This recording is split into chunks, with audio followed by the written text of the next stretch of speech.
Suppose you go from point A to point B by car every day, and suppose the distance is around 9 kilometers.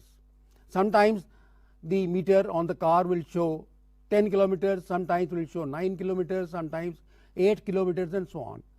However, if you take 20 observations or 30 or 40 or even 100 observations, you will find that you can find the distance quite accurately. So, the number of observations decide how accurately you can find the result of an experiment.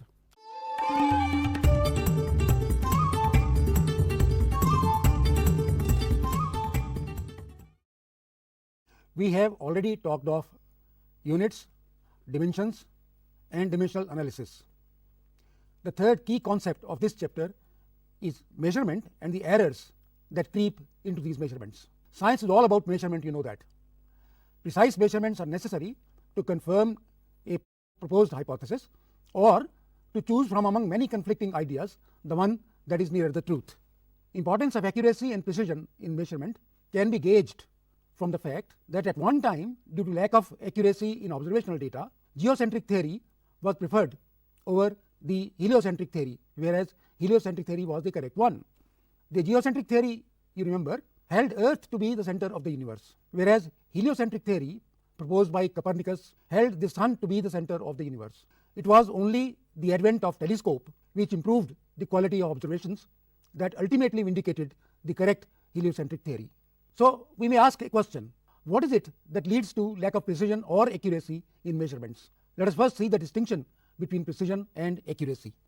What is precision? Precision refers to the limitation of the measuring device, principally its resolution or least count. Example: to judge the winner of 100-meter race, you have to measure time to the accuracy of 1/100th of a second.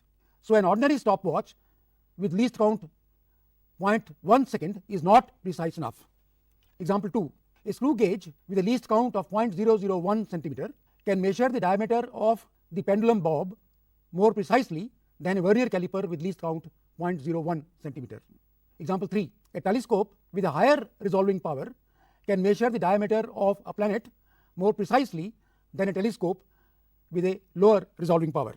This was about precision. So, what is accuracy? Accuracy tells us how close the measured value is to the actual value. Let us look at examples. 1. You know, a second's pendulum has a time period equal to 2.0 seconds. A measured value of 2.05 seconds for the second's pendulum is more accurate than a measured value of 1.9 seconds. You can see the difference between 2.0, 2.05 and 1.9, and you can see that 2.05 is more accurate. Second example: a measured value of 0.98 volt for a standard 1 volt is more accurate than the measured value 1.03 volt. Once again, you can see why I am saying so. Errors creep into our measurements and affect their accuracy. The errors can be broadly classified into two categories: systematic errors, random errors. What are systematic errors? Systematic errors include errors in the instrumentation, such as permanent shift of zero of the scale, non-uniform calibration of the scale, poor thermal contact with the substance of which the temperature is to be measured, a stopwatch which is running slow, and a non-uniform resistance wire. All these cause systematic errors. Second category of systematic errors are defective experimental design or techniques, such as holding the thermometer wrongly for reading a temperature, not being able to weigh properly the chemical to make a solution, not being able to figure out the least count of the instrument, lack of skill in drawing a graph, and not being able to remove parallax in optical experiments. Third category of systematic errors are personal errors, such as the tendency of positioning eye to the left or to the right of the point to be read on a scale. Let me remind you, your teacher must have told you that the point that you have to read, your eye must be in line with that point or directly above that point. If you are to the left or to the right of that point, you will not be able to measure temperature correctly. In electrical experiments, for example, with the potentiometer, you may not be able to judge the null point properly. That can also cause personal error. What do the systematic errors do? Systematic errors shift the result only to one side. The result is either always higher than the actual value or always lower than the actual result. Random errors, which we shall see presently, can shift the result to either side. So, that is the distinction. Systematic errors are difficult to detect. For example, you do an experiment and you don't know that the calibration of the scale is not correct. Therefore, systematic errors are much harder to estimate than the random errors. They cannot be treated by statistical methods as we do with the random errors. Now look at a very ideal situation. Even if the instruments are perfect, training in experimental techniques perfect, and personal biases are removed completely, even then the measurements can suffer from errors. These errors cannot be predicted. These are random errors. Let me give you an example. In an experiment using a potentiometer, not all observations of the null point are identical. They show a random distribution. Sometimes they shift to one side, sometimes to the other side. In a simple pendulum experiment, despite extreme care, the observed time periods for a given length show random variations. The time is not always the same. Sometimes it is less, sometimes it is more. Systematic errors in principle can be removed by having better instruments, by perfecting experimental techniques and designs, and by removing personal biases. But random errors cannot be removed. They can only be minimized. Second category of systematic errors are due to defective experimental design or techniques. And what are these techniques? Holding the thermometer wrongly for reading a temperature. If you are not able to read temperature correctly, it will lead to errors. Not being able to weigh properly the chemical to make a solution. Suppose your teacher asks you to make a solution and you are not able to use the weighing device properly, and you are not able to therefore measure the mass correctly.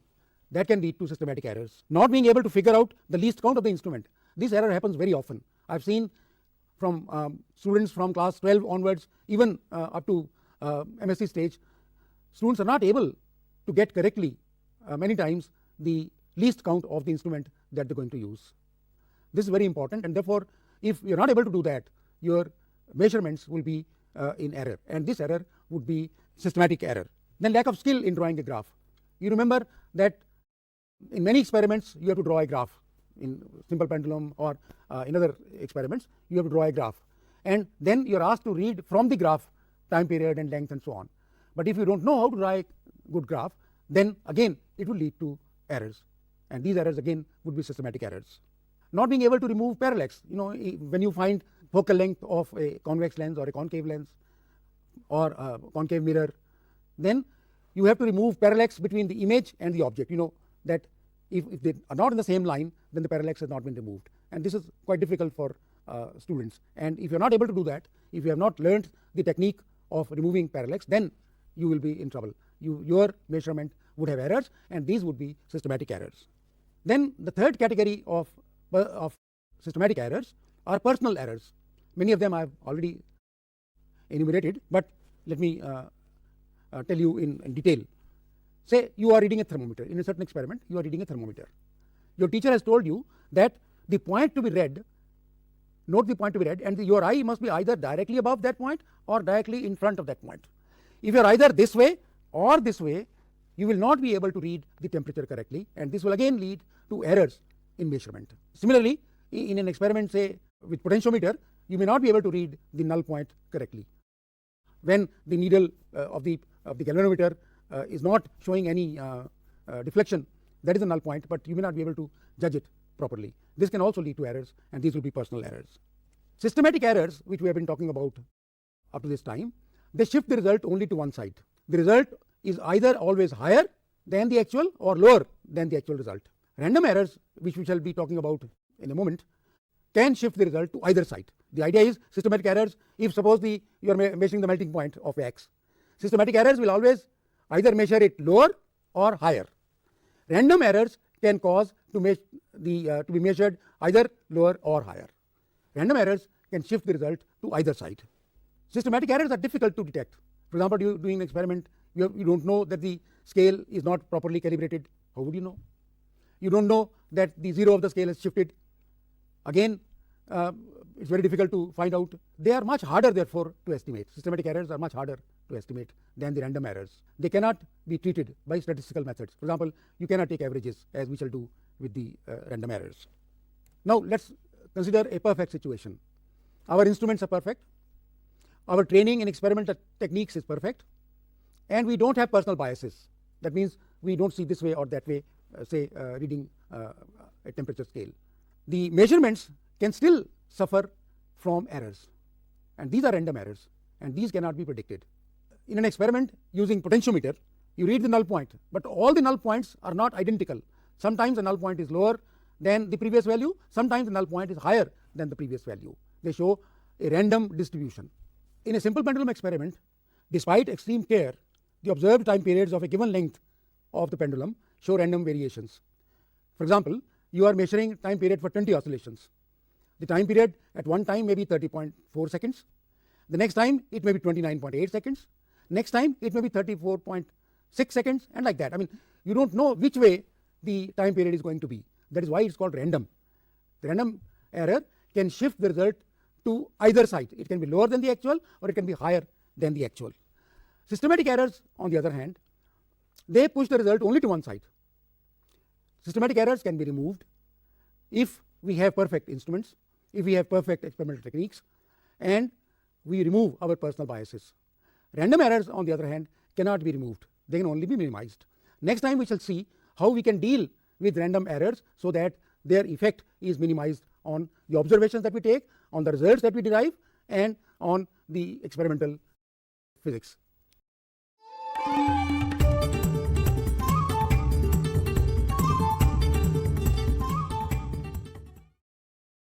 In the last lecture, you would recall, we discussed two kinds of errors which creep into our observations. One type is called systematic errors. Let me remind you that systematic errors are caused by deficiencies in the measuring device, or by defective design of the experiment, or by personal biases of the observer. The deficiency in the instrument, for example, could be caused by a permanent shift in its zero, or by non-uniform calibration of the scale. The defect in the technique could be that the temperature to be measured is such that the thermometer does not touch properly the body of which it is supposed to measure the temperature. Personal biases, example is that while reading a scale, your eyes may be always towards the left of the point to be read. All these cause systematic errors, and systematic errors, as I said in the last lecture, cannot be estimated. The other kind of errors are random errors. Random errors are unpredictable. Let me take an example. Suppose your teacher asks you to measure the length of your classroom. You take all precautions which are necessary to measure the length. Even then, if you measure the length 5 times, you would not get the same result. Sometimes, suppose the length is 5 meters, sometimes you will get 5.1 meters, sometimes 4.9 meters, and so on. Random errors can shift the result on both sides, higher side as well as the lower side. And therefore, random errors are more troublesome than the systematic errors, and therefore we have to find out techniques to reduce the effect of random errors. And today we shall talk about how to deal with random errors. Suppose during an experiment we make n observations of a certain quantity, say length. Suppose the values we get are a1, a2, a3, etc., going up to an. Then the mean length, that is the mean of all observations, is a mean equal to the sum of all the observations divided by n. Each of the values of a deviates from the a mean. You see, for example, let us say you take mean of 6, 7, 8. The mean is 7. 6 deviates from 7, 8 also deviates from 7. So each observation may deviate from the mean. Sometimes it may be equal to the mean, sometimes they deviate from the mean. And the deviation could be positive or negative. For example, 6 is smaller than the mean 7, therefore the deviation is negative. 8 is larger than the mean 7, and therefore the deviation is positive. But the sum of all these deviations from the mean would be 0. You can easily see why it should be 0. You see, let me go back to the formula of mean. Sum of ai divided by n. So if you multiply n by a mean, you get the sum of all the observations. So the deviation from the mean may be positive, may be negative, and the sum of all these deviations is 0. However, the absolute value of the deviation is not 0. That means if the deviation is negative, we take the positive value. If it is positive, then we take the positive value. Suppose the deviation is minus 0.1, then we treat it as 0.1. If the deviation is 0.1, then it's fine. If it is negative, we make it positive. That means we take the absolute value of the deviation, and their sum is not 0.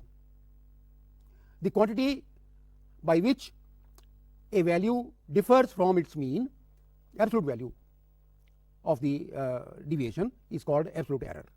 Here I have before you 10 observations of the time period of a pendulum whose length is 100 centimeters. The first column is just the number, the second column is time period in second, the third column is deviation from the mean, and the fourth column is absolute deviation from the mean. That is, in the last column all numbers are positive, in the third column numbers are positive as well as negative. In the first column there is just number, in the second column we have time periods, and at the end we have the mean time period, which is 1.99. And if we sum all the deviations, you get 0, as I have been saying.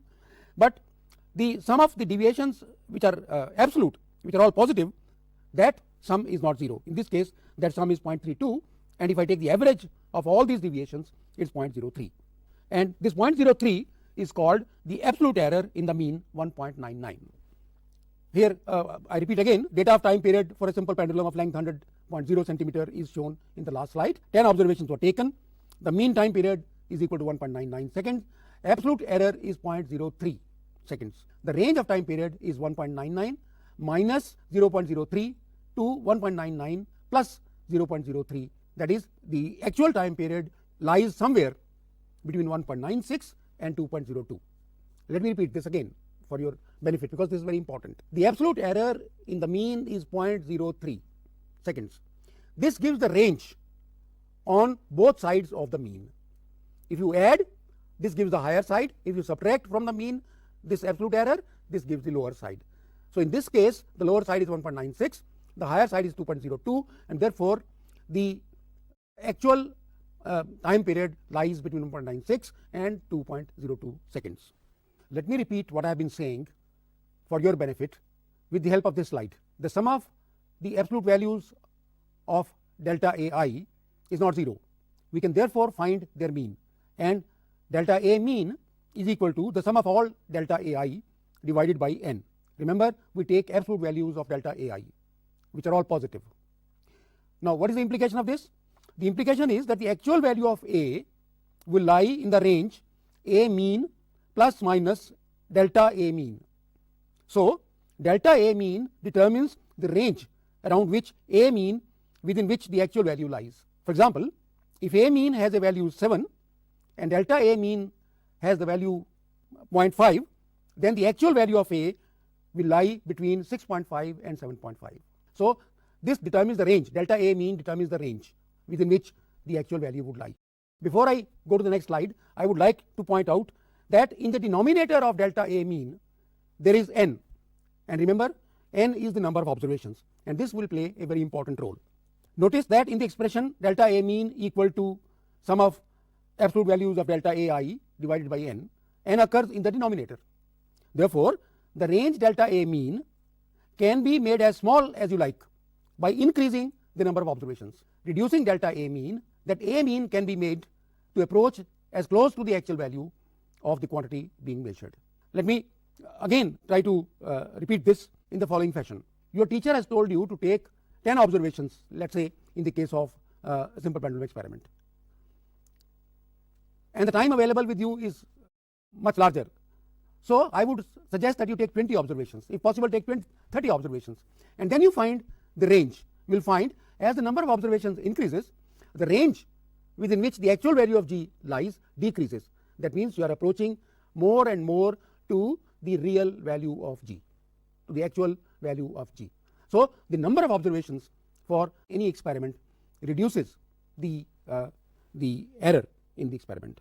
Let me give you another example. Suppose you go from point A to point B by car every day, and suppose the distance is around 9 kilometers. Sometimes the meter on the car will show 10 kilometers, sometimes will show 9 kilometers, sometimes 8 kilometers, and so on. However, if you take 20 observations or 30 or 40 or even 100 observations, you will find that you can find the distance quite accurately. So, the number of observations decide how accurately you can find the result of an experiment. So, instead of absolute error, we can also define relative and percentage error. See here on the slide, relative error is delta A mean by A mean, and percentage error is delta A mean by A mean into 100%. Many times you have to think of errors in combination. Suppose you measure two quantities, A and B, and delta A is the error in A and delta B is error in B. Then the maximum error in this sum A plus B is delta A plus delta B, and even if you take the difference A minus B, the error is still delta A plus delta B. That is why it is called maximum error.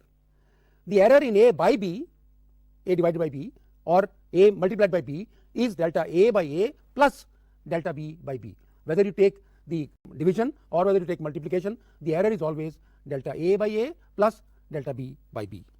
If delta A is the error in A, then the error in A raised to power n is n times delta A.